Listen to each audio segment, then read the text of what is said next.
விராட் நீ ரொம்ப கோவப்படுற, நீ சரியான சைக்கோ, இந்த மாதிரி தான் விராட் கோலியை ரொம்ப கஷ்டப்படுத்தினாங்க. இந்த மாதிரி இன்ட்ரெஸ்டிங்கான வீடியோ பார்க்க நம்ம பேஜை மறக்காமல் ஃபாலோ பண்ணிக்கோங்க. விராட் கோலி ரஞ்சி டீமுக்காக செலக்ட் ஆகி விளாட போகிறாரு. ரஞ்சி மேட்ச்சில் விளையாண்டுட்டு அடுத்த நாள் வீட்டுக்கு வரும்போது அவங்க அப்பா இறந்து போயிடுறாரு.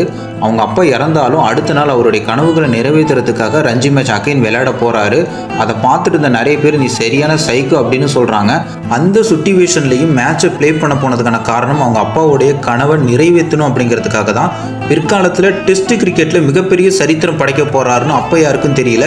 ஏன்னா விராட் கோலி 42 மாதம் டெஸ்ட் கிரிக்கெட்டில் நம்பர் 1 பிளேஸில் இந்தியாவை இருக்க வச்சிருக்கிறாரு. கிட்டத்தட்ட 67 மேட்சை ப்ளே பண்ணி 40 மேட்சை வின் பண்ணி கொடுத்துருக்கிறாரு. அவரோட வின்னிங் பர்சன்டேஜ் மட்டுமே 58% இருக்குது. ஆனால் இவருக்கு பின்னாடி இருந்த பெரிய பெரிய கேப்டன்ஸோட பர்சன்டேஜை பாருங்கள்.